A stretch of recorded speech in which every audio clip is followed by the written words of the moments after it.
Hi, my name is Yassine Salmi, and I want to talk to you about the development process for Late for Work. Today in our 5th dev diary, I want to cover the updates we made to the game in the last few months.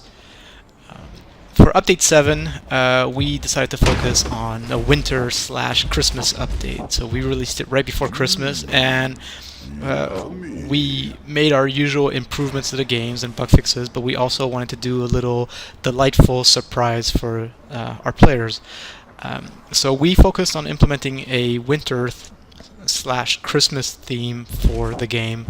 So we wanted to add snow on the ground, falling snow, and lights, and special objects, special winter-themed objects.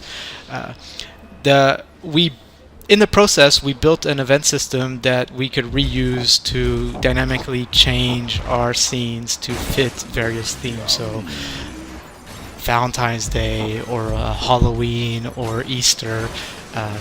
So we haven't made use of the system again since, but we put something in place that could be reused. The biggest problem we had was laying the snow on the ground, and it was not just a simple matter of changing textures. The road system we had used quite complicated set of textures and made it very difficult to replace. So we did take a sort of hacky shortcut and simply reproduced the entire American city in order to replace the ground art. So that's one of the little hacks we had to put into place. We also wanted the whole theme to only run for a certain time period. So even if we didn't update the game for another month or two, then after Christmas time it would go back to your regular scheduled or regular themed game. We worried that the jingle bells that you hear in the menus might get a little bit annoying after some time. So that's what we did with the winter theme. The other area we focused on in update 7 was to polish the bull run game mode that we introduced in previous update. In the first version we released, the game was not fairly balanced towards the gorilla. So we've done a lot of work to try to make our game modes more dynamic. And for the bull run, what we did first is we tweaked the cows so that they move a little bit slower because they were outrunning the gorilla. And we reduced the number of cows overall to give the gorilla more of a chance. We also made the number of cows dynamic. So the more flat players there are, the more non-VR players are, the less cows we have in the game.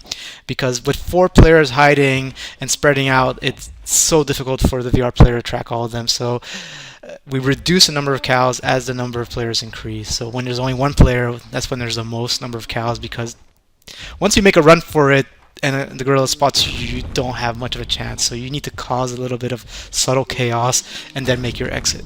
When there's 2 or 3 players, then it's easier to just split off and run in opposite directions, and the gorilla has less chance. So that's what we did for the bull run mode. Finally, we implemented one of the biggest requests from players regarding the vehicle camera. For a long time, we constantly had objects blocking your view since it's a third-person camera. The camera would pan into a house and then you could no longer see your car. So we went with a more brute force approach, which is to simply toggle off and on any object that comes into the space between you and your car. So we simply hide any object of a certain size or any object that isn't flagged with a certain thing. So we are committed to continue to improve the game as much as possible. That's about it for this update. Please let us know what you think about the game, about the controls, here in the comments or on the Steam forums or in the Reddit threads. We read everything that you send to us, and we are constantly looking for feedback to make the game as good as possible.